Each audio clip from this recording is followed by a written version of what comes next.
Me gustaría leerte un verso que está en el libro de Romanos antes de poder comenzar, que dice en Romanos 5:17. Dice, pues si por el pecado de un solo hombre reinó la muerte, con mayor razón los que reciben en abundancia la gracia y el don de la justicia reinarán en vida por medio de uno solo, Jesucristo. No sé si te acuerdes, porque sé que hay algunas personas que a lo mejor no han estado todos los domingos, pero no sé si te acuerdes a lo mejor de todos los temas que hemos visto en estas semanas, porque hemos estado hablando de la oración. Y me gustaría, yo sé que cuando llegas a Netflix y quieres ver algo y te ponen el capítulo 4 y no viste el 1 o el 2, a veces es difícil que puedas entenderle a lo que va pasando del otro lado. Entonces, te voy a ayudar un poquito. Hace unas semanas empezamos a hablar acerca de la oración. Quique nos decía, la oración tiene poder, o sea, tiene poder el acercarnos a Dios y poder poner nuestras peticiones delante de Él. No es cualquier cosa, hablar con Él no es cualquier cosa, tiene un poder. Después hablábamos acerca de que la oración tiene una respuesta. No solamente es poderoso el acercarnos a Dios, sino que Dios nos responde. Amén. Después hablamos de que la oración, o sea, sé que el tema, tal vez el nombre no sonaba mucho a eso, pero era oración por la mañana. Aquí está Génesis y con todo el respeto, Miguel es el que les pone nombre, así que yo solo les pongo lo demás, pero los títulos vienen de allá. Entonces, yo sé que ese tema era oración por la mañana, pero hablaba de nuestras prioridades. ¿Qué es lo primero que viene a tu mente en la mañana cuando te despiertas? Lo ideal sería que fuera el estar en comunión con Dios, el acercarte a Dios y poder poner tus peticiones delante de Él, lo primero de la mañana. La semana pasada, Pau nos hablaba acerca de la acción. Sí oramos, o sea, sí ponemos delante de Dios nuestras peticiones, pero hay cosas que necesitamos hacer. Hay cosas que Dios hace y es lo imposible, lo sobrenatural. Lo posible y lo natural lo hacemos nosotros, así que necesitamos poner en acción lo que estamos haciendo. Ahora, eso que estamos haciendo, o sea, esa parte que sí nos toca a nosotros, vamos a hablar el día de hoy, porque el día de hoy vamos a hablar de la gracia. Y sé que es una palabra que a lo mejor podemos entenderla o no podemos entenderla, pero lo que quiero o pretendo el día de hoy es que podamos juntos entender qué es lo que significa esto, la gracia de Dios para nuestras vidas. Y me gustaría también decirte que el plan, de acuerdo a la Biblia, el plan original de Dios es que tú y yo viviéramos eternamente, o sea, que viviéramos para siempre. Nuestro cuerpo está diseñado, creo yo, porque no lo he experimentado, pero creo yo, para poder vivir eternamente. Hace unos años, cuando me rompí el tendón y el ligamento del hombro, me pusieron un tratamiento y una de las cosas que dijo el médico es: nuestro cuerpo tiene la capacidad de regenerarse. O sea, si yo te voy a poner ciertas sustancias que son naturales, tu cuerpo debería empezar a regenerarse porque es la habilidad que tiene nuestro cuerpo. Curiosamente, creo yo, es el diseño de Dios, porque hay algunos personajes en la Biblia, Job, Noé, Enoc, tal vez Matusalem, que fue, creo yo, de los que más pudo vivir sobre la tierra, vivió cerca de 900 y tantos años. O sea, el cuerpo estaba diseñado para vivir mucho tiempo. Después, cuando Dios se enoja por ciertas cosas que ustedes de repente saben que hacemos y que ponen la palabra de Dios, el hombre va a vivir 80 años. O sea, y eso robustamente. 60 años, 80 años. ¿Por qué? Porque la estamos regando. O sea, fuimos diseñados para vivir una cantidad de tiempo increíble. Y lo que hemos hecho con lo que Dios nos ha dado es, pareciera que es irlo estropeando y estropeando, pero fuimos diseñados para vivir eternamente. Curiosamente, lo que el diablo quiere es que puedas morir eternamente. O sea, lo que el diablo quiere es que puedas estar separado de Dios. ¿Por qué? Porque la gracia de Dios nos salva. Lo que hace el diablo es condenarnos. Y lo que hace a través del pecado y de la muerte es hacerte creer que estás separado de Dios y que eso que hiciste, eres culpable y eres culpable y eres culpable. Y sintiéndote culpable después de una vez, sintiéndote culpable después de 2 veces, sintiéndote culpable después de 3 veces, no tienes ni las ganas ni nada de acercarte a Dios. ¿Por qué? Porque soy culpable. Pasó con Adán y Eva. Después de haber hecho lo que no deberían haber hecho, lo primero que hicieron fue esconderse. ¿Por qué? Porque el diablo lo que hace es provocar en nosotros una separación de Dios. Hablando específicamente de la gracia, yo sé que a los que no han estudiado el IBC, los animo a que puedan estudiar el IBC. Como iglesia tenemos estatutos. Tú a lo mejor estás por ahí pensando, yo pensé que nada más éramos así. No, tenemos una misión, tenemos una visión, tenemos estatutos como iglesia. En el nivel 3 específicamente del IBC, en la lección 6, para ser un poquito más específicos, habla de los estatutos que tenemos como iglesia. Y específicamente dentro de esos 16 estatutos que tenemos, el 7º dice que nuestra enseñanza principal como iglesia es el mensaje de la gracia de Dios. Eso es lo que predicamos. O sea, está dentro de nuestros estatutos. Ahora, creo que necesito explicarte por qué nuestro mensaje principal es la gracia de Dios. La gracia como palabra, está la definición, como palabra es una palabra que viene del griego y significa favor, bendición o bondad. La gracia es un tema constante en toda la Biblia. O sea, empiezas a leer desde Génesis y lo que te vas a encontrar ahí es gracia. Pero esa gracia termina cuando Jesús llega a la tierra. Juan 1:17 dice, pues la ley fue dada por Moisés, mientras que la gracia y la verdad nos han llegado por medio de ¿quién? Por medio de Jesucristo. Toda la Biblia, al menos todo el Antiguo Testamento, nos hablan de la gracia de Dios, nos hablan de escenas que nos remiten a algo que va a suceder de acuerdo a la gracia, y Cristo culmina este punto. Todos, creo yo, todos podemos extender gracia o podemos dar gracia. Todos podemos, de manera más coloquial, todos podemos hacer un favor. Si te pido algo, puedes hacer un favor. Si tal vez no te lo pidieron, pero nace de ti la bondad, puedes hacer algo, puedes extender gracia. Es algo que hacemos, creo yo, de manera natural. Pero cuando ese favor, cuando esa bondad, cuando esa gracia la ponemos con un significado que tiene que ver con Dios, toma un sentido totalmente diferente y es mucho más fuerte. ¿Por qué? Porque se hace, de acuerdo a la definición, inmerecida. Si viene de parte de Dios, es un favor inmerecido. Si viene de parte de Dios, es una gracia inmerecida. Si viene de parte de Dios, es una bondad inmerecida. Te decía hace unas semanas que orar es poder comunicarnos con Dios. Hasta ahí estamos claros. Para poder tener una relación, para poder entablar una relación con alguien, la comunicación es lo principal. La oración es esa herramienta para poder entablar esa comunicación. Y precisamente lo que hace la gracia es ayudarnos a tener esa comunicación. No tendríamos comunicación con Dios si no fuera por su gracia. Efesios 2, 8 y 9 dice, porque por gracia sois salvos por medio de la fe, y esto no es de vosotros, pues es un don de Dios, no por obras, para que nadie se gloríe. La mitad de este verso dice, es un don de Dios, o sea, esto es regalado de parte de Dios, no es por ti. Después dice, no por obras para que nadie se gloríe, pero hace 2 semanas yo te hablaba de que la fe sin obras es muerte. O sea, de nada sirve que me digas lo que crees si tus obras no están reflejando lo que tú dices que crees. Pero no es por obras. La salvación tiene que ver con el creer. O sea, el decir yo creo en Cristo como mi Salvador. Y la salvación viene de manera instantánea. Pero vivir día a día, ese día a día es el reflejo de lo que decidimos creer, de haberle entregado nuestra vida a Cristo. ¿Por qué? Porque lo que hago tiene que reflejar lo que creo. Y lo que creo debería ser un reflejo todos los días de mi fe. Eso es vivir en fe todos los días, reflejando lo que estoy diciendo que creo. Y haber recibido a Cristo en nuestro corazón. La verdad es que es algo que no merecíamos. No lo merecíamos. Sea bueno, seas malo, seas un hijo excelente, seas un muy mal hijo, seas el mejor con las calificaciones en la escuela, seas el peor, no merecías que Cristo viniera a dar tu vida por ti. Es simplemente por la gracia de Dios que decidió amarnos y nos entregó un regalo que se llama Cristo. La gracia, yo te decía, en este libro empieza valga la redundancia, desde el principio.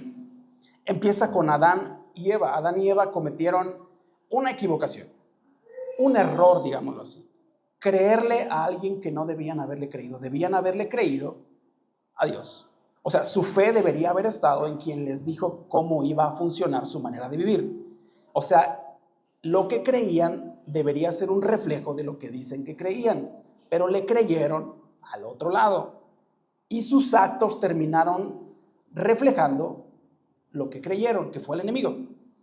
Lo que pasa en el principio es que Dios tiene que sacrificar a un animal para poder cubrirlos. Está en el libro de Génesis, si lo quieres leer, 2 para adelante. Lo que hace Dios es sacrificar un animal, porque ellos se habían cubierto con plantitas, como lo ponen en muchas caricaturas. Pero lo que hace Dios es sacrificar un animal para poder cubrirlos. La paga del pecado, de acuerdo a lo que dice Romanos, es la muerte. Lo que ellos merecían, lo que Adán y Eva merecían, eran morir. Y Él es Dios, y Él los hizo. Entonces tenía la capacidad para acabar con ellos, de acuerdo a lo que su palabra dice. Curiosamente, no les dio lo que merecían. Les dio lo que no merecían, que era seguir viviendo. En ese momento comienza la gracia, porque extendió algo que no merecían. Merecían la muerte. De acuerdo a su pecado, merecían morir. Y lo que hace Él es sacrificar un animal para poder cubrirlos. Dios extendió la gracia cuando lo que merecían era la muerte. Este patrón lo vas a poder ver en todo el Antiguo Testamento si es que lees, bueno, no si es que lees, debes de leer tu Biblia, no es si, es como esos papás, no es si quieres, tienes que leer para que te vaya bien. Pero en todo el Antiguo Testamento hay un patrón y ese patrón se extiende desde el principio, porque en el principio lo que hace Dios es sacrificar un animal para cubrir el error de 2 personas que habían fallado. Lo que tiene el Antiguo Testamento es que ese patrón continúa y la sangre lo que hizo fue expiar o cubrir la maldad de los hombres. Cada año los sacerdotes iban al tabernáculo para ofrecer un sacrificio de sangre para que Dios perdonara los pecados de todo el pueblo. Ahora, no era la sangre de un animal, no era la sangre de un cordero, no era la sangre de una vaca o de un toro. No era eso lo que limpiaba el pecado cada año de los hombres. Era la gracia de Dios que decidía perdonar al pecador, no la sangre. Pero creo yo, cuando crees que se trata de ti, o sea, cuando crees que se trata de lo que tú haces, creo yo te olvidas de quien te otorgó el favor de hacer lo que haces. No se trataba de sacrificar un animal, se trataba de un Dios que tuvo la gracia de perdonarnos. Pero el patrón continúa, es mejor venir y matar un animal, ¿para qué? Para estar limpio de mi pecado. Ahora es el animal, no se trata de Dios que tuvo el favor de no darnos lo que merecíamos, sino incluso poder perdonarnos. Pero un día, de acuerdo a lo que dice el libro de Isaías, un día esa gracia toma forma de hombre. O sea, un día después de todo lo que el hombre ha hecho, e incluso de poner todo en un patrón de, funcionó con Adán y Eva. ¿Por qué? Porque tuvo que sacrificar a un animal para cubrir su pecado. Vamos a hacerlo cada año. Y después se hizo incluso una tradición. Cada año tenía que venir el sacerdote, matar a un animal, vivir como quieras, pero cada año el Señor te va a perdonar. Ese patrón dice en Isaías 1, del 11 al 18. Sé que está un poquito largo, pero si te he dicho antes, si no lees tu Biblia, al menos el día de hoy va a ser tu devocional de toda la semana. Vas a leer un poquito aquí la Biblia conmigo. Dice Isaías 1, del 11 al 18. ¿Para qué me sirve, dice Jehová, la multitud de vuestros sacrificios? Hastiado estoy de holocaustos de carneros y de cebo de animales gordos. No quiero sangre de bueyes, ni de ovejas, ni de machos cabríos. ¿Quién demanda esto de vuestras manos? Cuando venís a presentaros delante de mí para hollar mis atrios, no me traigas más vana ofrenda. El incienso me es abominación, luna nueva y día de reposo. El convocar asambleas, no lo puedo sufrir. Son iniquidad vuestras fiestas solemnes, vuestras lunas nuevas y vuestras fiestas solemnes las tiene aborrecidas mi alma. Me son gravosas, cansado estoy de soportarlas. Hago un paréntesis, yo te decía hace unas semanas, Dios tiene sentimientos. Y no sé si estés entendiendo lo que yo estoy entendiendo aquí, pero llega el punto en el que siento que Dios como que ya se cansó. O sea, algo en este verso me dice que creo que deberíamos dejar de estar haciendo lo que estamos haciendo. ¿Por qué? Porque fuimos creados a imagen de Él. Yo te decía, tenemos sentimientos y a veces expresar lo que expresamos, bueno o malo, es bueno. O sea, bueno o malo es decirle a Dios, hoy estoy mal y estoy mal. Hoy me siento mal, pero vengo a platicar contigo. Tenemos sentimientos. Y continúo con este verso. Verso 15, verso 14 dice, al final, cansado estoy de soportarlas. Cuando extendáis vuestras manos, yo esconderé de vosotros mis ojos. Asimismo, cuando multipliques la oración, yo no oiré. Llenas están de sangre vuestras manos, lavaos y limpiaos, quitad la iniquidad de vuestras obras de delante de mis ojos, dejad de hacer lo malo, aprendan a hacer el bien, buscad el juicio, restituid al agraviado, hacer justicia al huérfano, amparad a la viuda, venid luego, dice Jehová, y estemos a cuenta. Si vuestros pecados fueren como la grana, como la nieve serán emblanquecidos. Si fueren rojos como el carmesí, vendrán a ser como blanca lana. Cuando crees que se trata de lo que haces, es fácil olvidar lo que hicieron por ti. O sea, cuando empiezas a creer que se trata de ti, es fácil olvidarte del que hizo, que Dios fue el que los cubrió en el Edén por la maldad que habían hecho. No era ni la sangre ni el animal. Dios fue el que los cubrió, pero cuando crees que se trata de ti, olvidas todo lo que alguien más hizo por ti. Y la verdad es que el pueblo de Dios en este punto empezó a ponerle reglas a todo, empezó a poner cuadrado todo, empezó a poner es que tiene que ser un corderito, tiene que ser un macho cabrío, te salen tanto, ya no tienes que viajar con tu animalito, aquí te lo vendemos, va a ser tanto dinero.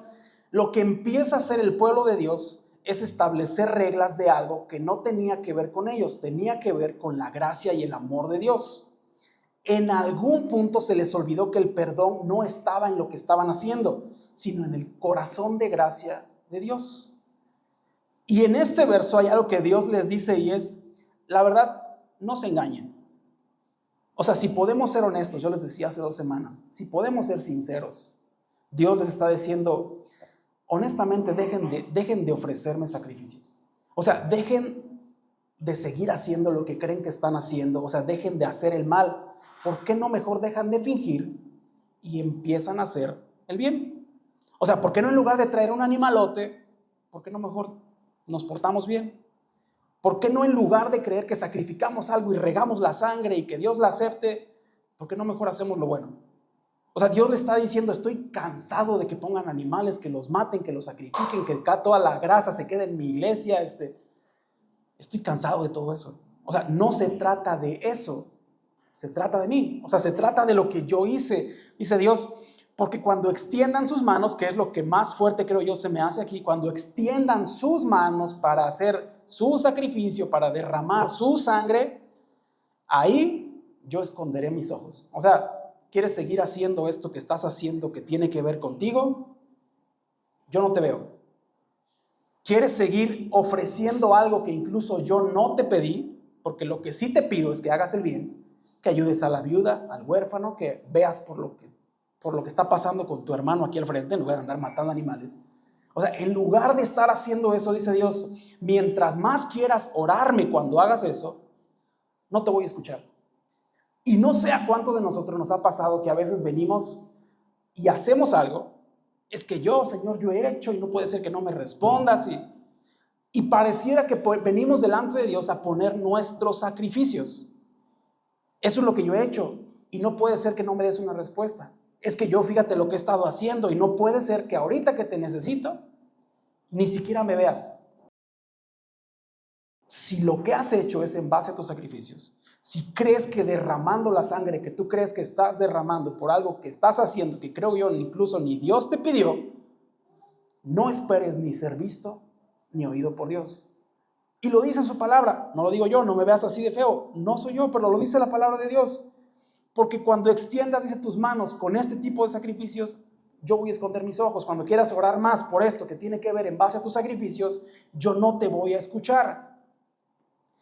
En ese momento, cuando Dios, creo yo, se cansa, hay algo que sí sucede. Porque no nada más es que Dios ya no te escucha.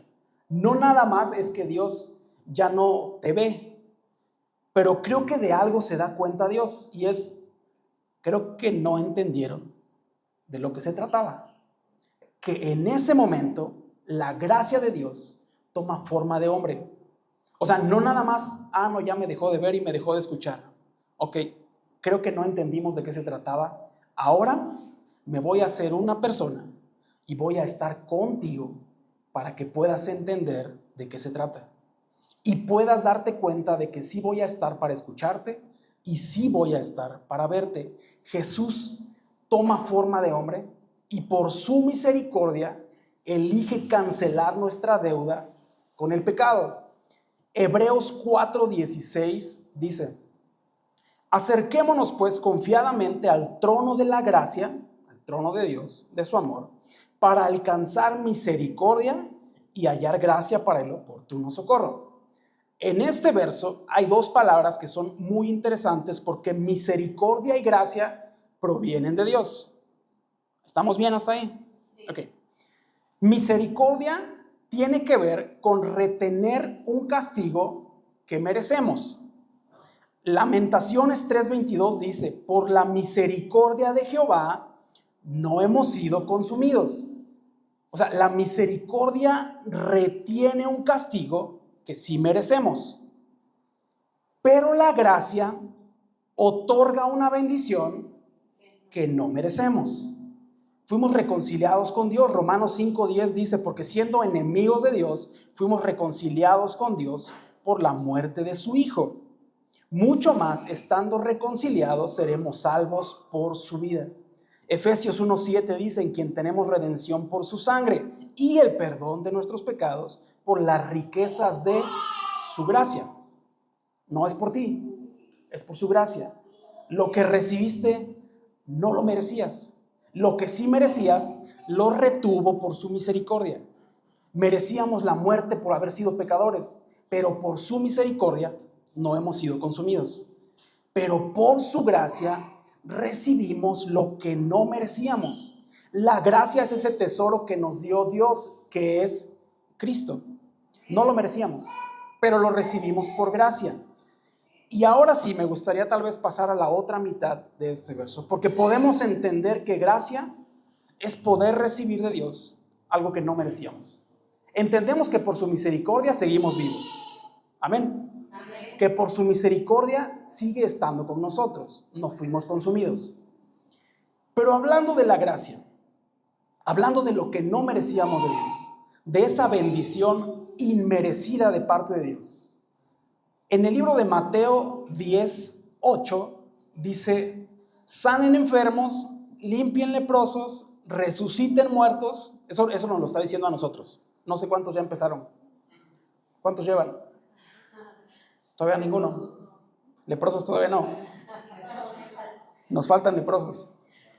Sanen enfermos, limpien leprosos, resuciten muertos, expulsen demonios.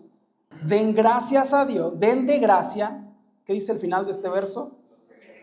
Lo que de gracia recibieron. ¿Lo puedes repetir conmigo otra vez? Den de gracia lo que de gracia recibieron. La gracia. He escuchado muchos comentarios porque cuando tenemos que hablar a veces de la iglesia, cuando nos piden hablar de, es que qué es lo que creen, qué es lo que hacen, qué es lo que hablan, qué es... Precisamente hablamos de ese estatuto que tenemos como iglesia, hablamos de la gracia de Dios. Es nuestra enseñanza principal, la gracia de Dios. Y más de un comentario es que esas iglesias que hablan de gracia son unas iglesias light, son unas iglesias liberales, son unas iglesias ligeras. Y la verdad es que creo todo lo contrario, porque para mí, light o ligero es un domingo abrir la Biblia y 6 días faltar el respeto a tu esposa o a tus hijos. Eso se me hace muy light. Para mí, muy light es creer que puedo venir un domingo, hablar con Dios, orar con Dios y no hacerle caso a mi hijo por 6 días. Muy light se me hace vestir un traje, venir todos los domingos con un traje súper bonito y todo reluciente, pero 6 días no decirle a nadie qué es lo que veo en internet o en mi celular. Eso se me hace muy light. La gracia de Dios No tiene nada que ver con eso. La gracia de Dios tiene que ver con una manera de vivir que no merecíamos. Porque vivir en la gracia es entender que tenemos algo que no merecíamos, ¿cierto? Y si entendemos que fue algo que no merecíamos, dice el libro de Mateo, de igual manera necesitas vivir. O sea, necesitas dar de gracia lo que de gracia recibiste. A más de una persona, sé que muchos a veces no se han acercado a hablar conmigo, los animo cuando quieran a poder hacerlo. Digo, porque somos amigos, pues, pero con algunas personas me he acercado a platicar, específicamente con hombres. O sea, sí hablo con mujeres, pero cuando está mi esposa, pues. Si no hablen con mi esposa, pero yo hablo con hombres, pues. Y la verdad es que cuando tengo que hablar con hombres, hay algo que yo les he dicho a los que se han acercado a hablar conmigo. Y es que si quieren vivir de la manera en la que quieren vivir, de acuerdo a lo que ellos quieren hacer, y se los he dicho con todo el corazón, solo no digan que vienen a OKS. O sea, digan que van a... O sea, pero aquí no, porque aquí hablamos de la gracia. Y aquí vivimos de acuerdo a lo que predicamos. Y si yo predico de la gracia, mi manera de vivir tiene que ser acorde a lo que digo que creo, y a lo que digo que hablo, y a lo que digo aquí que estoy predicando, que es la gracia de Dios. Y la gracia de Dios es otorgar una bendición que no merecíamos, ¿cierto? ¿Cuántas veces te han ofendido? Creo que un montón. ¿Cuántas veces te han fallado? Un montón. ¿Cuántas veces podrías decir como papá, me han desobedecido? ¿Cuántas veces podrías decir, es que no es lo que yo esperaba que hicieras? Ahora, ¿qué es lo que deberías hacer con alguien que te ofendió? Ofenderlo. No lo digas, yo lo digo. Ofenderlo. Que no te quemes, yo me quemo. ¿Qué es lo que deberías hacer cuando alguien te insultó? Insultarlo. ¿Qué es lo que deberías hacer cuando alguien te falló? Alejarte. Curiosamente, cuando alguien te falla, lo que merece es un castigo. Cuando alguien te insulta, lo que merece es un insulto. Cuando alguien te ofende, lo que merece es una ofensa. Curiosamente, si vienes a esta iglesia y dices que crees lo que dices que creemos, o si quieres hacer lo que dices que predicamos, deberías actuar en gracia. Y es lo que le he dicho a muchos hombres con los que he tenido que hablar. Es que me ofendió. Sí, y deberías hacer lo que no merece. ¿Qué es lo que merece? Que lo ofendas. No lo hagas. Porque lo que tienes que hacer es responder en gracia. Y la gracia dice que tienes que hacer lo que no merecía. ¿Y qué es lo que no merece cuando te ofenden? Ser amados. ¿Qué es lo que no merece cuando te faltó al respeto? Darle un buen abrazo. ¿Qué es lo que no merece cuando de repente quiere empezar a pelear? Guardar silencio. ¿Qué es lo que merece? Porque si merece lo que crees tú que deberías hacer, probablemente no es la gracia de Dios. Y hay cosas que necesitamos hacer. Yo te decía hace un momento, Pau nos dijo la semana pasada, hay cosas que oramos que tienen que ver con lo imposible, pero hay cosas que hacemos que tienen que ver con lo imposible, con lo posible. Eso posible lo tenemos que hacer en gracia. Eso que sí hacemos, o sea, no respondo en base a lo que se merece, otorgo una bendición que no se merece. O sea, que la bendiga cuando me está ofendiendo, o sea, que le hable bien cuando me está hablando mal, o sea, que le responda en amor cuando no me está hablando en amor, o sea, que actúe bien cuando están actuando mal. Si vienes a esta iglesia, esperaría que sí. Si quieres creer lo que creemos, esperaría que sí. O sea, esperaría que tu manera de vivir y tu manera de actuar fuera en gracia. ¿Por qué? Porque no solamente tengo misericordia, o sea, no solamente voy a retener el castigo. O sea, suena feo esa palabra, pero no solamente no voy a golpear. O sea, no nada más soy misericordioso. No nada más retengo lo que sí merece. No, le doy lo que no merece. ¿Y qué es lo que no merece en situaciones así? Ser amado. ¿Qué es lo que no merece cuando de repente unas esposas se ponen a pelear porque les gusta pelear, dicen por ahí?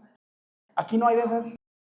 O sea, yo estoy hablando para los hombres, no para las mujeres. Las mujeres de esas no vienen aquí, ¿no? Entonces, ¿qué es lo que podemos hacer en eso? responder en base al amor y la misericordia. La misericordia retiene lo que sí merece, pero la gracia le otorga lo que no merece. Y vivir, creo yo, así, a ver, atrévanse a decir que es light. O sea, digan que eso es muy ligero. Creo que no, porque de las iglesias que conozco que creen que esto es ligero, en realidad terminan actuando del otro lado. En realidad terminan exhibiendo a personas en otro lado.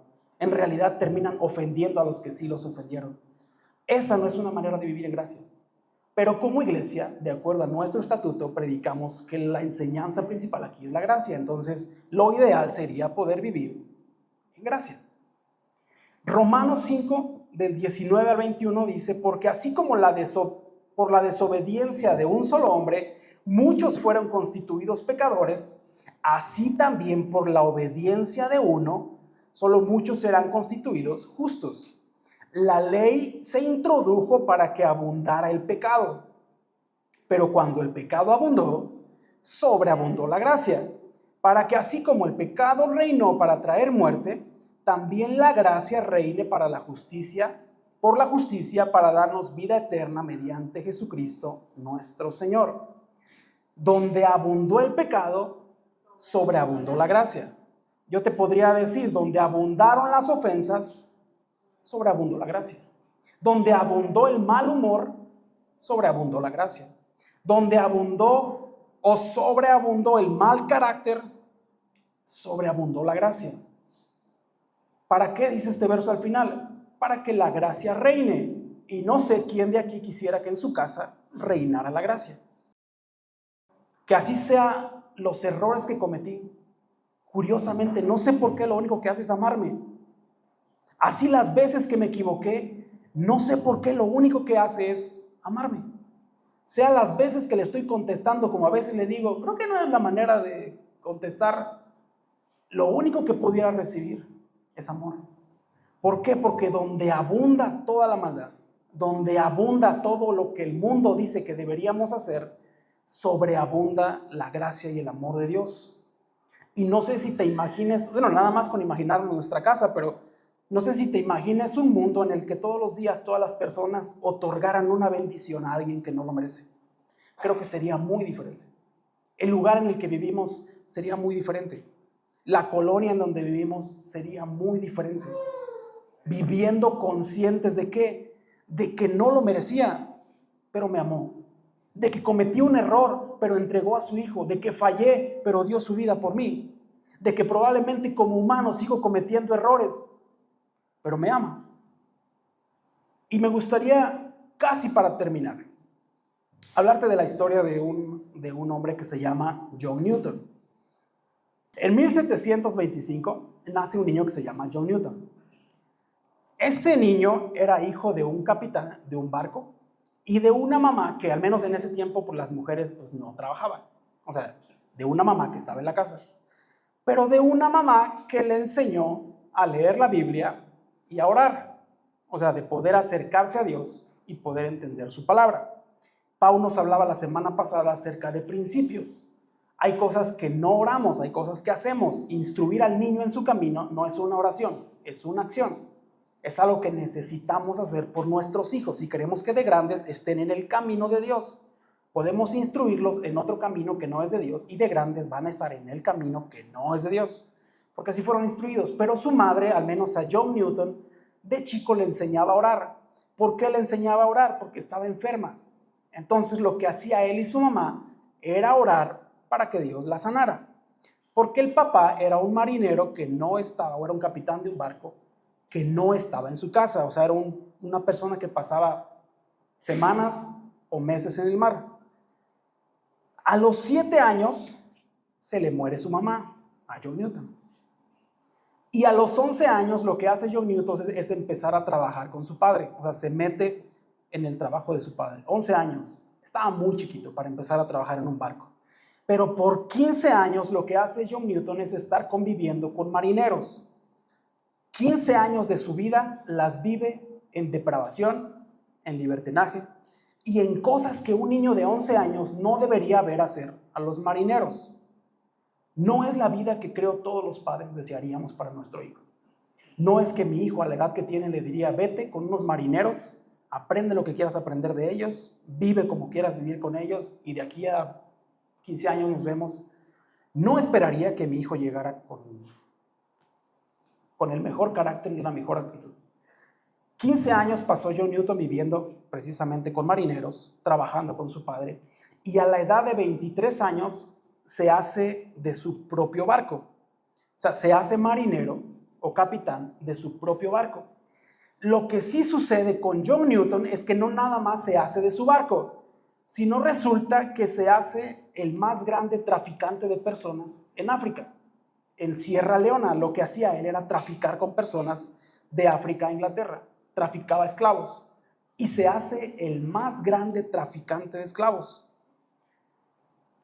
En 1748, de acuerdo a su biografía, mientras volvía de un viaje de Gran Bretaña, se encuentra en medio del mar en una tormenta. Y en esta tormenta, consciente de que probablemente iba a morir, o sea, consciente de que ya la tormenta se los estaba llevando a todos, dice que lo que él hace es meterse, encerrarse en su camarote. Es curioso porque ningún capitán, creo yo, abandona su timón.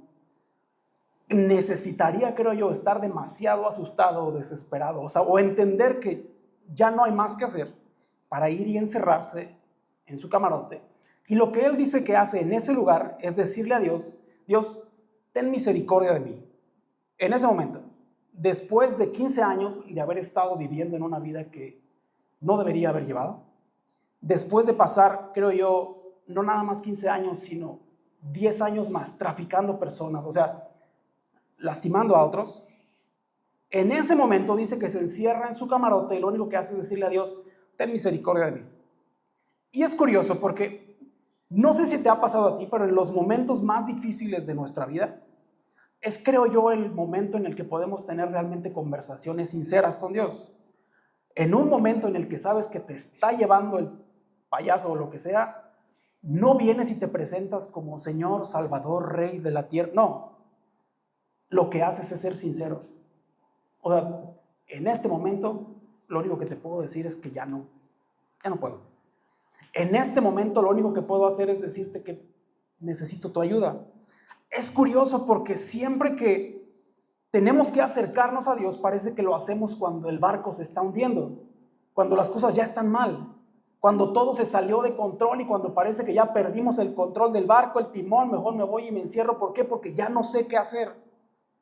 Curiosamente, el barco no se hundió. Y hay algo que escribe precisamente John Newton en una de sus biografías y dice que el barco no se hundió por la gracia de Dios. Ahora, eran traficantes de personas en una tormenta en donde probablemente, humanamente, si quisiéramos decir, lo ideal hubiera sido que se murieran. Porque no tengo ni idea, para llegar a ser el traficante más grande de esclavos, no tengo ni idea cuántas personas tuvo que haber traficado. Curiosamente, la tormenta no se los llevó. Curiosamente, Dios no le dio lo que merecía, pero recibieron lo que no merecían. Y lo que entendió John Newton es que fue gracia de Dios. Ahora, en 1760, John Newton escribe una canción o escribe un himno que ha sido de los más cantados alrededor del mundo. Esta canción, para mí, creo que es de las canciones más hermosas que yo conocí cuando era chico.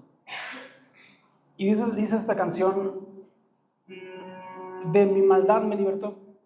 O sea, mi Salvador me rescató y como el mar fluye el perdón. Si hay alguien quien entendía cómo funcionaba el mar, era John Newton. Y lo único que dice al terminar esta estrofa es sublime gracia y amor. Los últimos años, los últimos 20 años de vida de John Newton, los vivió luchando para abolir la esclavitud y el comercio de trata de personas en Gran Bretaña. Y en 1807 el Parlamento británico aprobó esta ley. para poder abolir la esclavitud y la trata de personas. Luchó, creo yo, hasta sus últimos días por la libertad de quienes no tenían libertad. Luchó, creo yo, hasta sus últimos días por la libertad de alguien que creía que no la merecía. Y ahora sí, a los 82 años murió John Newton y en su lápida escribieron esto: fui un infiel y libertino, traficante de esclavos en África, pero por la gracia de Dios fui restaurado y perdonado. Amén. Tal vez tiene mucho sentimiento para mí, porque tú y yo podríamos ponerle todo lo que fuimos o lo que hemos sido, y la verdad es que mi vida al menos no fue como esperaba de chico. Y podría ponerle una lista más grande a la que John Newton puso aquí. Pero hay algo que sí podría decir hasta hace años, y es que por la gracia de Dios fui restaurado y perdonado. No sé cómo haya sido, no sé cómo haya sido tu vida. Lo que sí sé es que la gracia de Dios puede darte lo que no mereces. Y eso es restauración y perdón.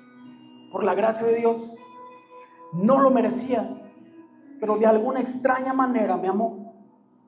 No merecía estar tal vez el día de hoy aquí, pero por alguna extraña razón el día de hoy estoy aquí. Y Juan escribe en Juan 1:16 y dice: de su plenitud todos recibimos gracia sobre gracia. O sea, no terminaba ni de recibir lo que no merecía, y casualmente está poniendo otra cosa. No terminaba de recibir el favor que no merecía, y curiosamente está poniendo otra cosa. Todos, dice este verso, recibimos gracia sobre gracia. Todos, los que no hablan como yo, los que no actúan como yo, incluso los que no piensan como yo, o los que no hacen tal vez lo que yo hago, o incluso los que son más malos que yo. Todos somos muy rápidos para juzgar, honestamente.